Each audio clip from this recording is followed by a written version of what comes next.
Welcome to today's CPG Masterclass series webinar, part 2 of Ian Peake's Your Professional Why, How to Identify It and Achieve It. For those of you who've not attended a CPG webinar before, just make sure your microphones are muted, but you can keep your screens on so we can see your faces and see who's on the webinar today, which would be good. We're recording it and we will also upload the webinar series onto the Masterclass hub page afterwards. So if you do miss any information, it will be on there as well. And then we will allocate about 10-15 minutes after Ian has finished presenting to do a short Q&A. So if you've got any questions as it crops up over the presentation, please post them in the chat option in the bottom of your screens. And then I will ask those questions, as many questions as possible afterwards as well. My name is Tom Bentley. I am the Communications and Event Manager for the Confederation of Professional Golf. So welcome to today's CPG Masterclass Series webinar again. And I'm going to pass you straight over to Ian on part 2 of his series on Your Professional Why, How to Identify It and Achieve It. And then Ian, I'll just remove your screen. There you go. Afternoon, ladies and gents. Thanks for joining me. Hope you're all well with the end of the coronavirus lockdown on the horizon. All right, Tom. I've still got you all there, mate. Are you going to minimise the screens, Tom? I can still see you all. Yeah, there we go. You might be able to see other people, but your video is off, so all they can see now is just your name and the presentation. That'll be fine, eh? Rock and roll. Okay, yeah. So welcome, folks. Again, thank you for joining me. Let's get started on part 2 of our professional why, especially with that kind of view on, okay, how are things going to look after the coronavirus for us going forward? Let's get stuck in here. So let's recap webinar 1 first of all. And again, just to kind of set the scene. Now, I know many of you have already identified your professional why, your passion, the reason you get out of bed in the morning to work. But for those of you who didn't join us in webinar 1, let's review those big 5 questions. Number 1 for you, what is near at hand in your non-work time? So when you're not coaching, you're not in the pro shop, you're not at the golf club, what are your online searches like? What are you looking for? What podcasts do you listen to? On social media, whose tweets do you look for first? And what books are you looking at? What books are you reading? So that's number 1 to your big 5, to identifying your professional why. Number 2, we talked about last time as well. What are you doing when you lose track of time? So when you're working, what really just the hours go by, you don't notice it and you're still fresh at the end of that session, at the end of those hours. Number 3, what or whom inspires you most? Do you ever look at research? People we're inspired by, we want to be like them in some way. Their characteristics, what they do, how they work, how they behave. Number 4, again, we discussed in webinar 1, what do you learn? What do you love to learn about? Kind of ties in nice with number 1. What are you looking for in your free time? And last but not least, what are you doing when you're at your best during work? Where do you flow? What do you really enjoy? Where do you feel motivated by and empowered by? So that's a big 5 towards your professional why. Many of you will be following this already, but if you're not, work through those 5 and kind of see where those answers take you. And that could take you to kind of the next level of professional success in loving even more what you're doing, despite the difficulties of the situation we have, planning on going forward. So we talked last about making your why happen. We said a goal without a plan is just a wish. So some of you have read the work of Daniel H. Wilson. He says, this is definitely the right time to get started.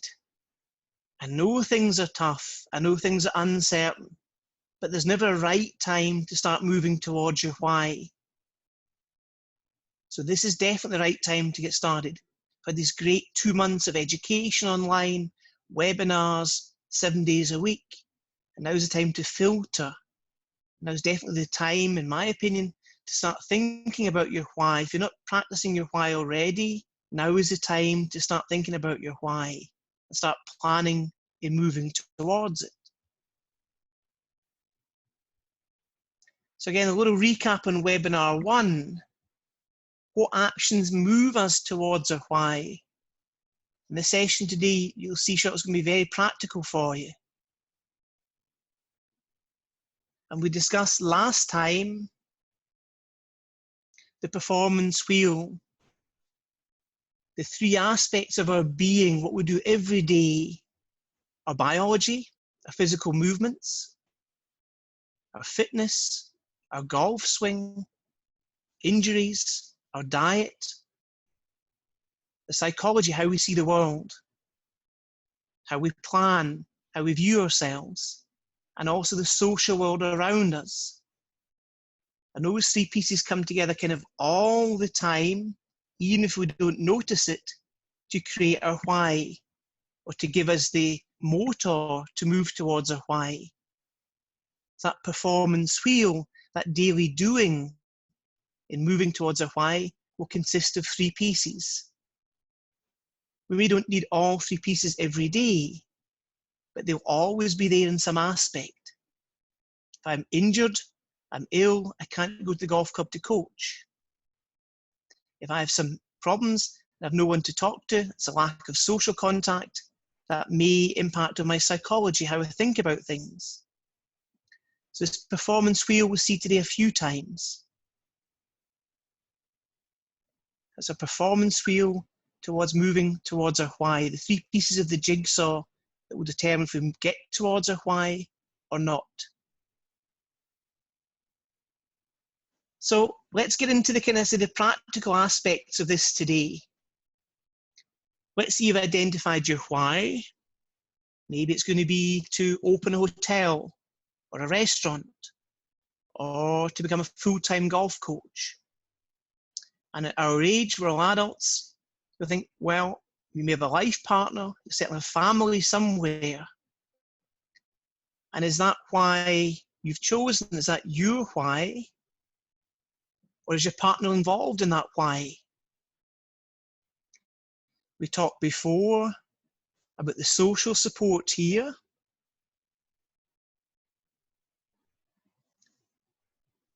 And there's probably nowhere greater social support than with your partner. And in every relationship you have, there'll be your partner's needs, boyfriend, girlfriend, husband, wife, possibly still parents if you're a bit younger. Then there'll be your joint needs, if you have children, if you're living together, if you have a joint income. We talked before about your needs and your why. How does that work? And how does your why fit into your family life? So we're talking about social support here before as being a key ingredient to moving towards your purpose, your goals as a PG professional. It would seem to make sense that your partner, your life partner, is with you on this journey. They may have their own career, understandably, but how can your life partner help you achieve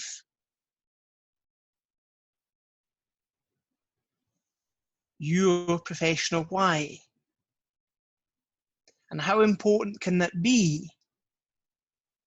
Some of you may know I'm doing a PhD study on successful European tour golfers and interviewing them about their success.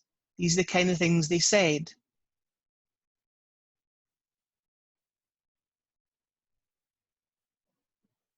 So I put a lot of success down to my wife.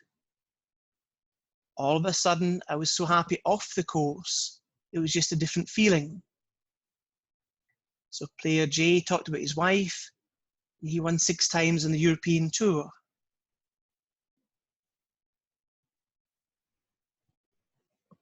Another player I'm working with, or that's helping with my PhD, said about she was the driving force behind me. I wouldn't have put the work in if she hadn't been with me.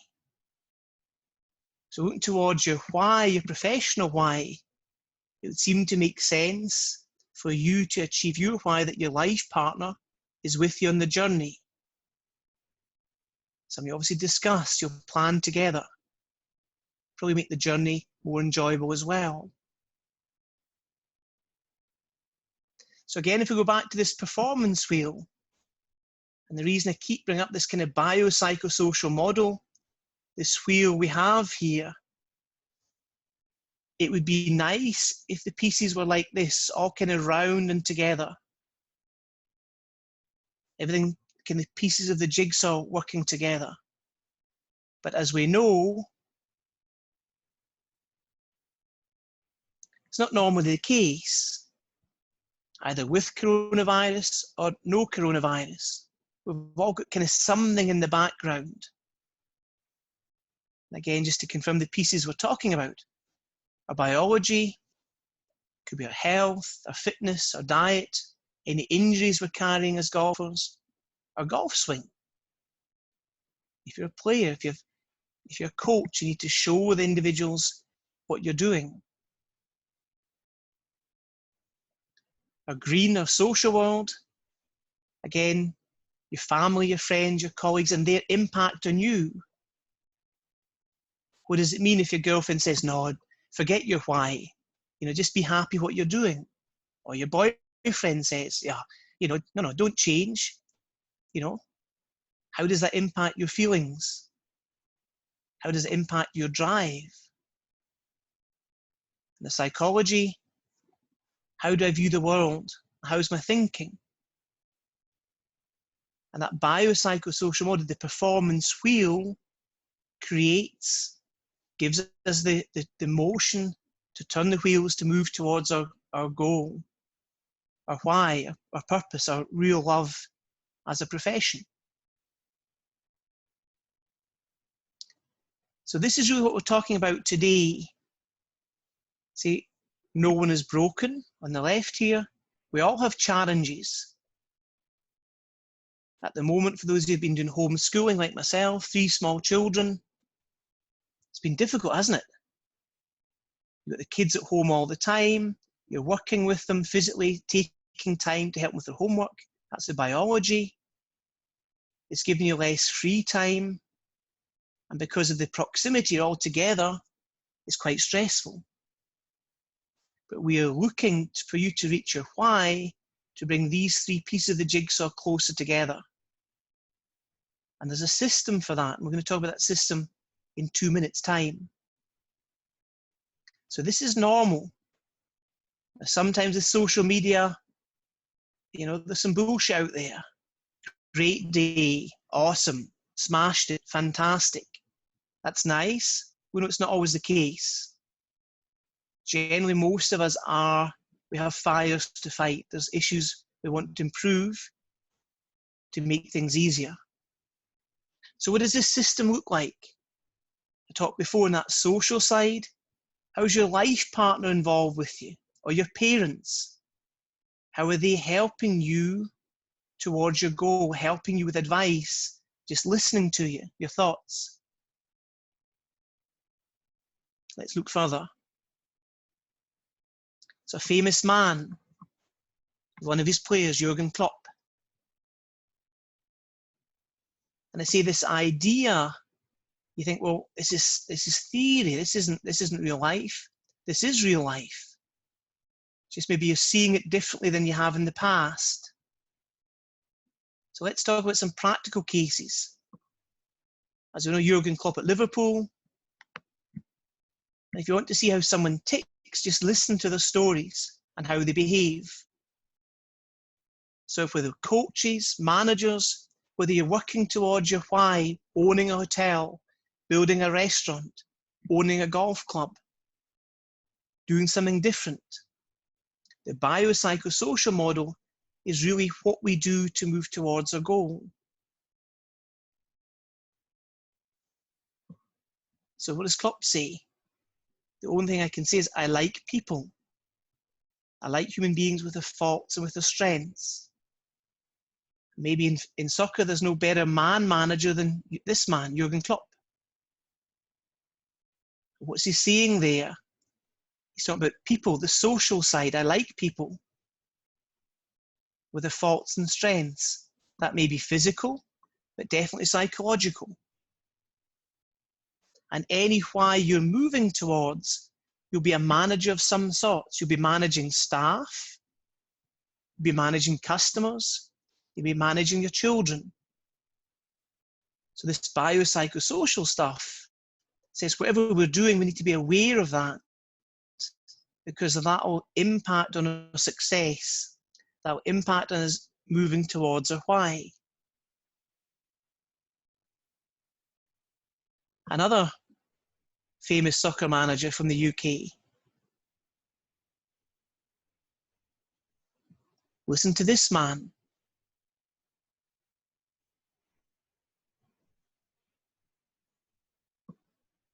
For me, drive, a combination of to work hard, concentration, and fortitude, not giving up. How much did that man achieve? It wasn't just psychology, it's also physically working hard, getting the stuff done. Combine that with psychology, in his case. So Klopp, let's say, seems to talk about the players all the time, loving the players. Players seem to love him. A successful manager of people. Look at Sir Alex Ferguson.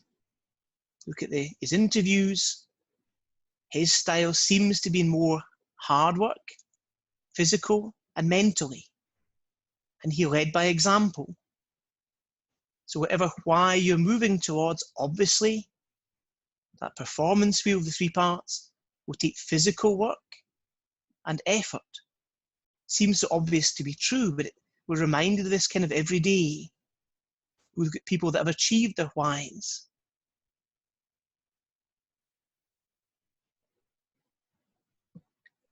And I guess if there's one slide I hope you take away with you today, it's this one. The men on the girder in the sky. And this is a picture that Alex Ferguson had in his office at Old Trafford, Manchester. So he talked about social support. There's 11 men up there helping each other on that girder above New York 100 years ago. So my question to you, moving towards your why, your purpose as a PG professional, is you want to be up here on your own? Or do you want someone up there helping you? And whoever's going to be up there helping you, who would that be? How would that look? If you're up there on your own, it might be a pretty lonely place. It might be difficult to get that, we say in English, girder balanced. So your teamwork, who's going to help you socially on the way to your why? Who's up there with you? This is you on the way to your why. Who's supporting you? Getting towards where you want to go as a PG professional. No one makes it on their own. And we're not really made to be on our own. We're made to have company, to share our success with others. So let's look at someone else we know for our Spanish friends. Say your girder in English, I believe, is La Viga. My wife tells me, she's from Chile. Say we've got Pep Guardiola and Manuel Estiarte. Estiarte, as we know, isn't even a football manager, he's a water polo player. Very successful. So everyone talks about the success of Guardiola, and he talks about the influence of this man, Estiarte. He's helping him reach his goal. So who's up there on your girder? Your professional goal, who's helping you? And for every successful person the media talk about, that person talks about someone else as being a great help. In this case, Estiarte. So you've got someone up on your girder, that La Viga for Spanish friends, It better be balanced. This lady here in the middle is Tracy Neville, MBE, a star of English netball as a player and also now as a coach. And this is Colette Thompson, her assistant coach. And Tracy Neville talks all the time, or did, about the impact of Colette Thompson helping Tracy Neville reach her goals as a player and also as a coach. So you've got your girder up there above a dangerous height. This is you going towards your goal. Who's helping you? Who's supporting you? It's way tougher to reach your why on your own than it is with good support. Guardiola, Tracy Neville. Right next to them, the support team, trusted people.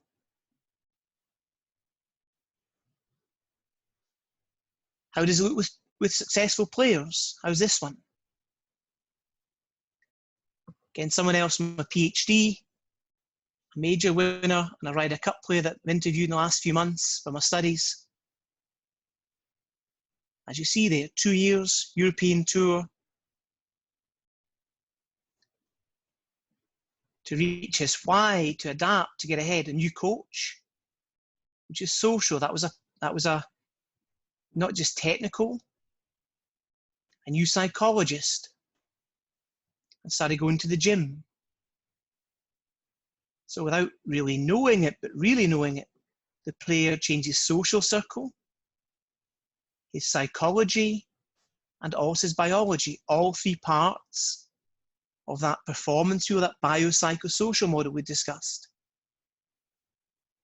So it really doesn't matter if you're a football manager,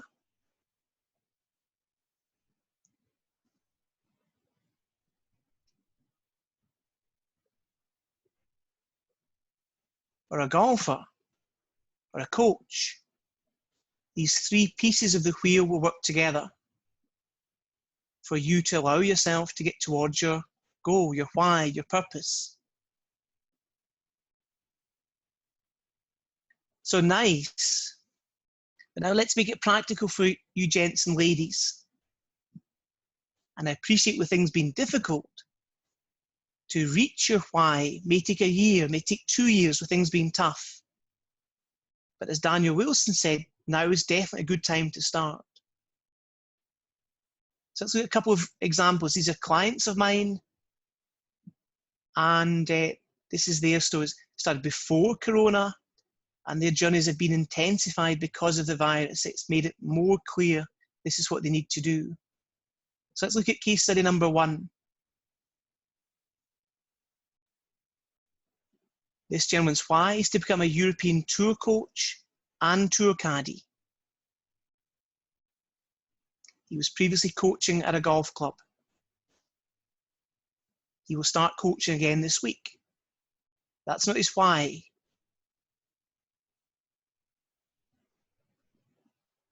So how does his biopsychosocial plan look for achieving his new why? What's he doing?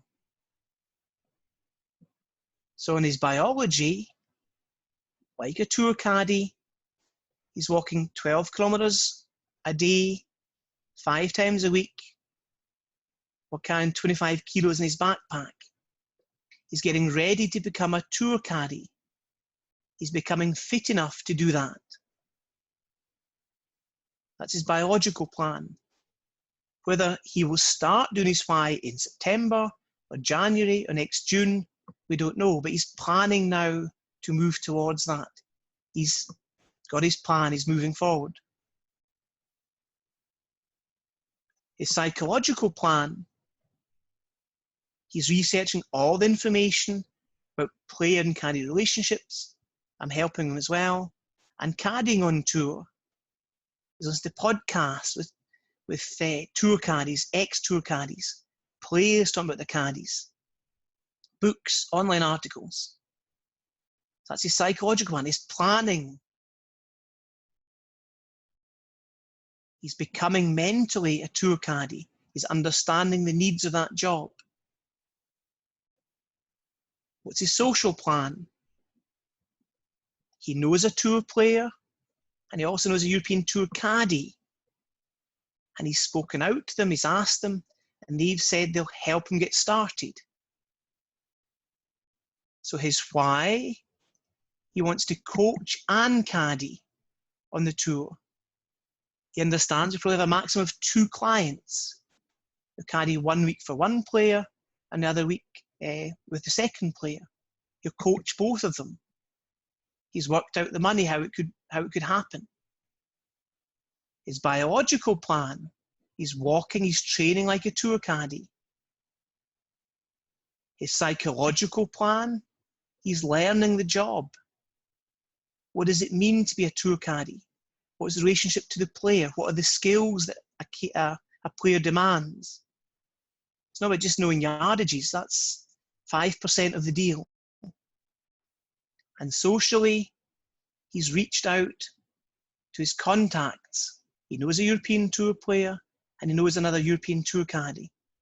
And they've agreed to help him get started. They'll introduce him to players to get started. So that's one case study, excuse me. A second client I'm working with. This is his why and I'm helping him. This gentleman was in the United States, was coaching at a US university golf facility, always enjoyed selling, always enjoyed business, buying and selling. He's 47 years old. He wants to become a leading US salesman for a golf fitness and training system, a physical system you build and use in your garden or use in your garage. You can use it at the golf club. He's identified that as his why.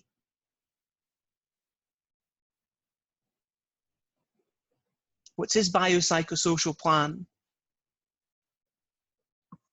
Biologically, he's training with a fitness system.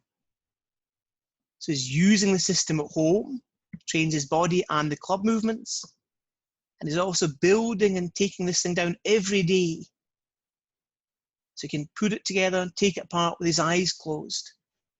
So when he goes to show people, boom, boom, boom, easy. That's his biological plan for reaching his why. What's his psychological plan? He's used the lockdown to research successful sales and marketing strategies. What does it take to sell your material? What's the difference between price and value? What's the return on investment for clients that are buying the product? And very important, talked about before, what's his social plan? Is the full support of his wife. His 2 daughters, 18, 22, they need less time with their dad now, so it's easy for him to go and travel. With his own contacts and the contacts of the training system inventor, he's making his first pitches to local golf clubs, universities that know him in the northeast of the United States. So that's his biopsychosocial plan for moving towards his why.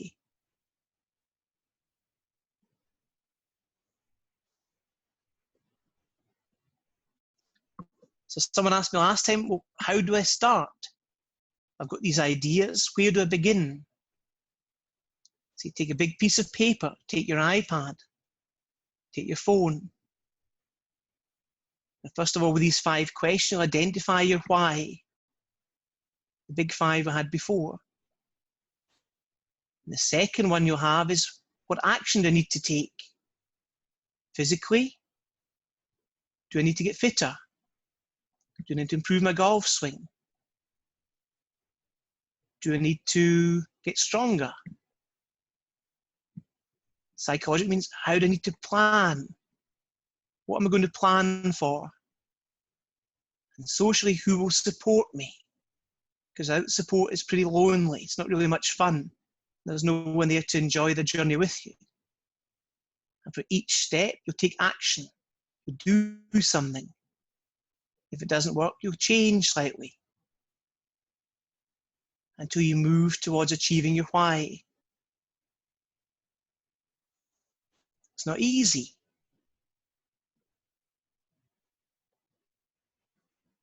So let's review the second webinar for you. What did we talk about?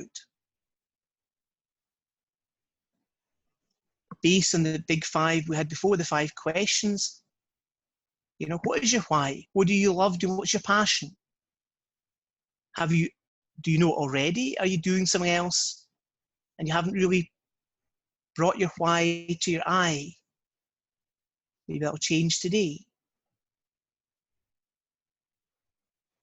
How does your biopsychosocial model look today? Your fitness for what you want to do, your psychology, your planning, and who's supporting you, who's helping you get forward.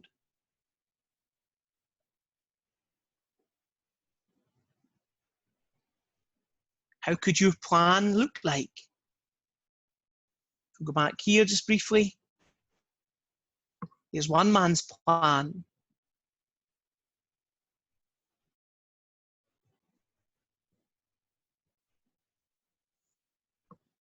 And that won't be easy. But should you wish, I'm happy to support you. Happy to give you free advice. You might not like it. You might not take it. I don't mind. If you're looking for someone to give you some advice or support, I'm happy to help you the next couple of weeks or so. Thank you. That was it for today. Go and get your why. Excellent. Thank you, Ian. I'll just ask you to start video again. Yeah. And we'll open up to questions. Thank you, Ian, for that. That was really good follow-on from last time. If anybody does have any questions for Ian, just post them in the chat now and I'll go through them one by one. Can you see my slides as well still, Tom? I can, yes, Ian. Yeah, yes. Yeah. I think I'll just start things off while we wait for some people to put some in the chat. Ian, just wondering what happens sort of post-achievement of your why. Is there any advice in relation to that? Do you have to keep... is it always a continuous strive for a set that set goal, or does it just automatically change to something else, perhaps? Yeah, I think naturally, Tom, your why will change. That's healthy. You know, I think when you're 25, say I'm 51 now, my why's changed big time in the last 5 years. It was different 5 years before that, and it was very different 5 years before that. So I guess the why will change. It's just a case of keep looking in the mirror. But if your passion, that especially that slide here, I mean, if I compare all these 5 things I do now to 10 years ago, I'm doing nothing that I was doing 10 years ago. It's amazing. It just comes, you know, given time. So once you've got to your why, there's 2 things will happen. You either love it, or you'll get there and think, well, actually, now I'm moving on to another why, and that's really healthy. You know, someone says, it comes up all the time, your goal was the journey. It's not so much getting there as being on the path there. And I do tend to believe that, and I love the journey, and I love kind of getting things finished, and then I move on from, okay, what's next? That's just, I guess, continuous learning and continuous fun. Okay. So your why will change. See, 15 years ago, my why was golf training aids, developing elite juniors, and my why now is helping people reach the goal and coaching seniors and the mentally impaired. So, like, you know, completely on the other end of the spectrum. Yeah. That's me. Maybe someone will build the hotel, the restaurant on the golf course, and that'll satisfy them the whole life. Fantastic. Just keep looking in the mirror. What are my drivers, as I say? What is really ticking my boxes here? You know, and then be aware of that, and that's telling you something. This could be a new passion. Okay. Just wondering, in terms of relation to the biopsychosocial, if you say, for example, you know, you've set yourself a specific goal of achieving, and you work on, say, for example, your biology is to get fitter. It's quite relatively easy to measure. You just look at the time and the distance. I'm just wondering if there's any advice perhaps on psycho, and probably more so for social, which is maybe a little bit more difficult to measure than what a bio goal is. Yeah, absolutely. Social, you'll know social's working when you feel good about yourself. How's that? Yeah. Simple as. Now, for most of us, I'll give you an example of needing confidence from other people that we trust. So the impact of social, I think, is the biggest. It's my biases as almost a PhD in that direction, doesn't matter. But social impact, you'll know it's working when you feel good about yourself and you take action. Right? Now, for many of us, if we go back maybe, let's say 40 years, I remember a golf coach tell me I was no good, let's say as a 12-year-old, okay? Yep. That sticks now, 39 years later. I can remember the conversation as if it was yesterday. You know what I'm saying? Yeah. So the social impact, and again, this is where we golf coaches sometimes kind of get in our little boxes, our world, I think is the most determinant factor. Because if in the golf industry already we love it, we've identified, let's say 80% of my why, and that last 20% push will possibly come from someone near me who I really trust and respect. Not always, but again, if we've got the golf industry, we love that kind of why on the whole, finding the specific why will probably need a little bit of support from someone else to say, you can do this, Ian, Tom, Jimmy, Pete. Let's do it, think about it, and that's massively important. You'll know social's working when you feel good about yourself and you feel compelled to take action, which you feel good about. Yep. And this is the thing, that there's no separation between the social and psychology. They're like yin and yang. Yep. They always work off one another. And that's why I talk about Klopp being this man's a genius. And I know that's genuine. I believe that's genuine. But that, his players would walk over hot coals from it. In Dortmund, it was the case. And now I think it's the case at Liverpool. So with those skills that a Klopp has, they are good for you, let's say Jurgen Klopp, and also for those that you deal with. It's a win-win. Okay. It's massive. It's massive, my friend. Yeah. I guess you get my passion again. Yeah. But, hard skills are nice. Soft skills make the difference in our business. Because anyone who has a why will be working with people either as clients or staff or colleagues. And if you want the best from those people, they got to feel good about themselves as well. Leading by fear has its downsides as well. But leading by having trust and people liking you is massive. Yeah, incredibly important considerations as well for a lot of people who are listening, probably running their own coaching academies or golf clubs or whatever. I think that point you just make at the end is really important, Ian. Yeah, I can't go beyond that. Yeah. Just a question from Manuel. Hi, Ian. You didn't include anything sort of related to financial in your big five. Do we consider that money, or assume that money comes when you're following your why, and it's not a driver to consider? Absolutely.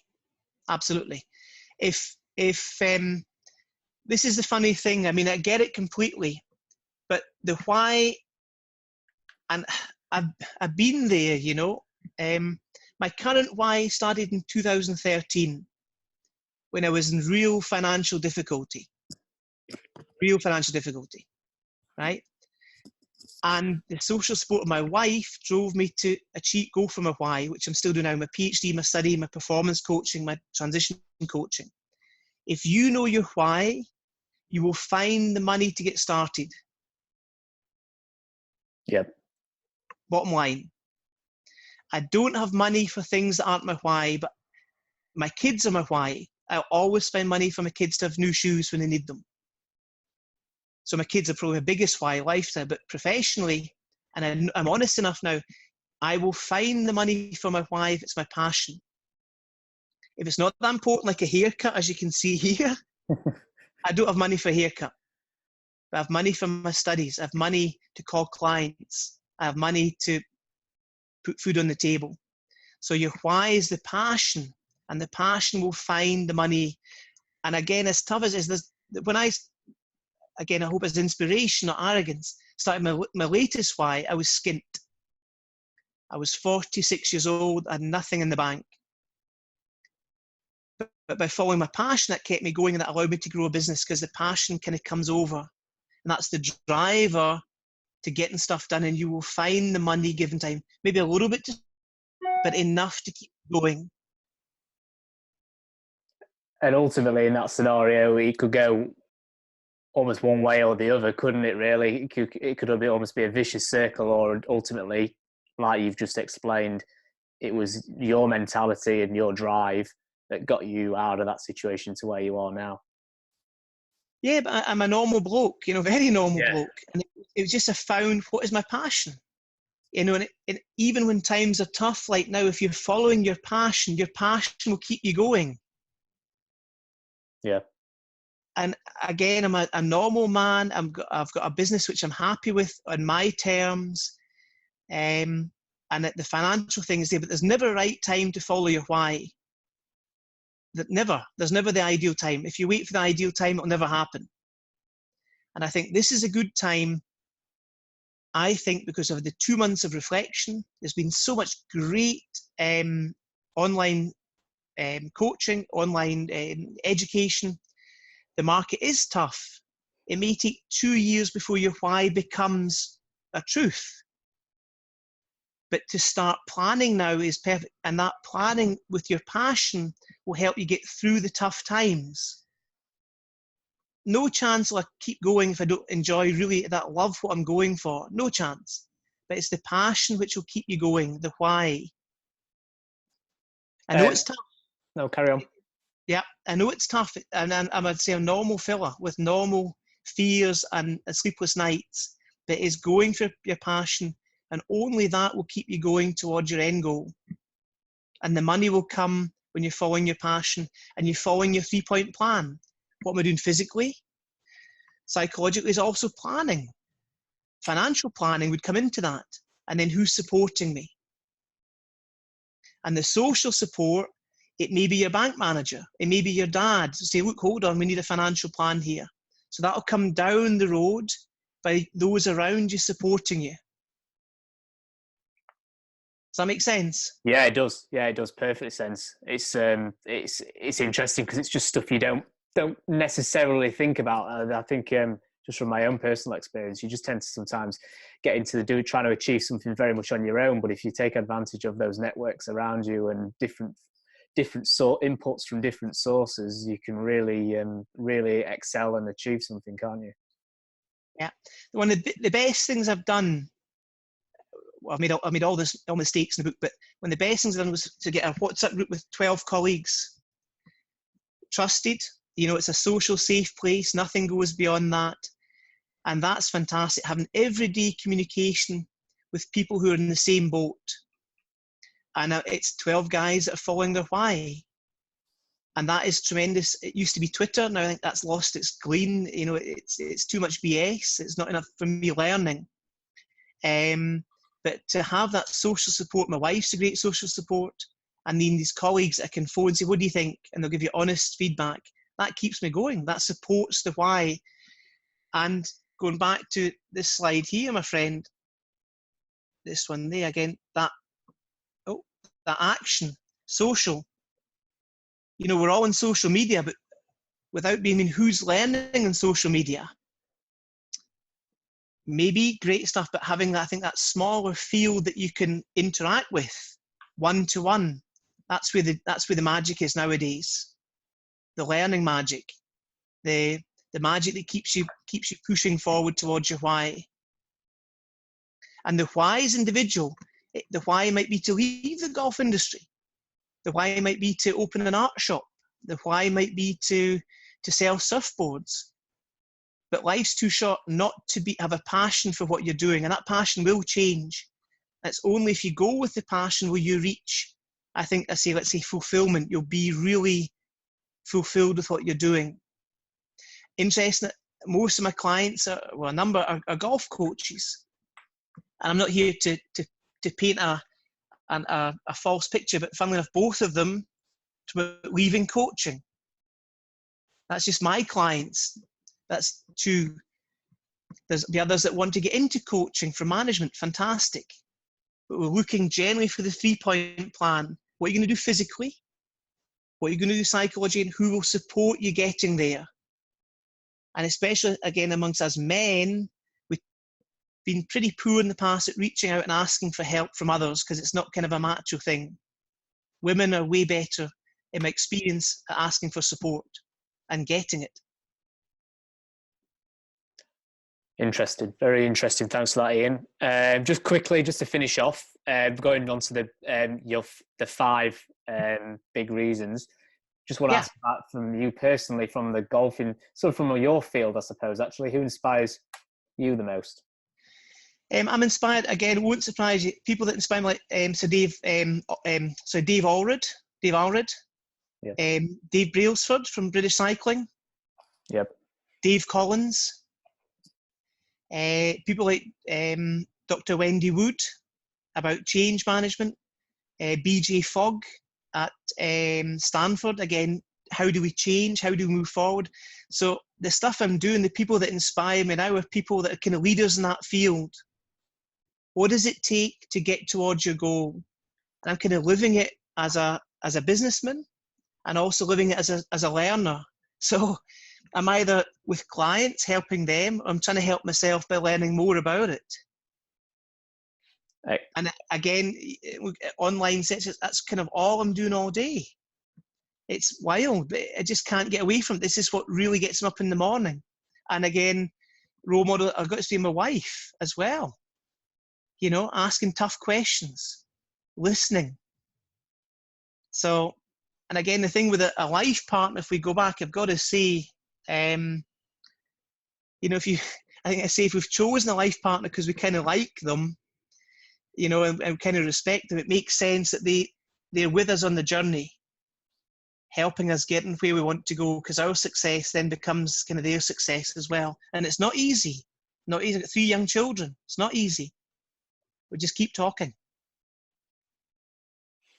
Excellent. Thank you for that answer. No, it was really revealing. I really appreciate your honesty and throughout that whole webinar. And I hope everybody else enjoyed it. We haven't really got much time more for any other questions, but I think you mentioned in the one of the slides, if anybody wants a little bit of support, you're there if you want to.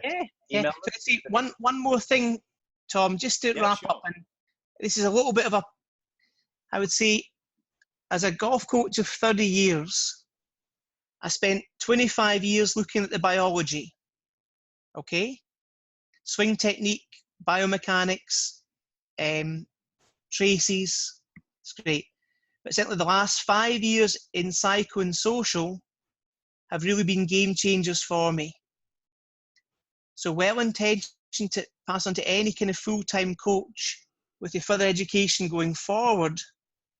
I think we'll get to this bit here quicker when we understand and work with our clients kind of even more than we maybe are doing today. And the swing's great. I love it.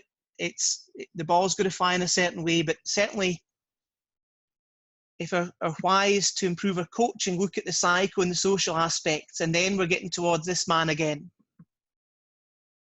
And then your players will do anything for you. Yep. Yeah, I agree. I think ultimately there's so many more components to just a good swing to overall performance, but that applies. It's like you've said, that applies to everything in life anyway. So Sure. Very important to consider. Yeah, that's it. That's the slide I was wanting. Sure. If you do have any other questions for Ian, or if you want a bit further support, there's his contact details. I'm sure he'll be able to help out. And if you need to email me to forward it on or whatever, you can as well. So my email's tb@cpg.golf. Finally, just thank you everybody for attending. Just before you leave, Thanks. We do have some more webinars this week. We have another one tomorrow with Russell Warner. You know Russell, I think, Ian. Is good man. Follow on quite nicely with this, which is related to personal development and coaching. Then on Wednesday, we have Todd Kierstead on adaptive golf and the financial benefits to your business of that. Thursday, we have a tourism strategy webinar, which should be really interesting. And then on Friday is Alistair Spink on female coaching and developing a community of female golfers. So a plethora of different webinars for you to all enjoy as well. So hopefully we'll see you then. Finally, thank you to you, Ian, as well. I really appreciate giving you time, not once, but twice. My pleasure. No, it's not my pleasure. Always very insightful and very enjoyable, and I hope everybody enjoyed that as well. Hope it didn't scare anyone. Finally, once again, thank you everybody for attending. I hope you have a great afternoon and evening. And then, Ian, if you want to just stay on the call afterwards, once everybody's left, we'll tie things up. Perfect. Yeah. Excellent. Thank you, everybody. All the best, folks. Look forward to hearing from you if any questions.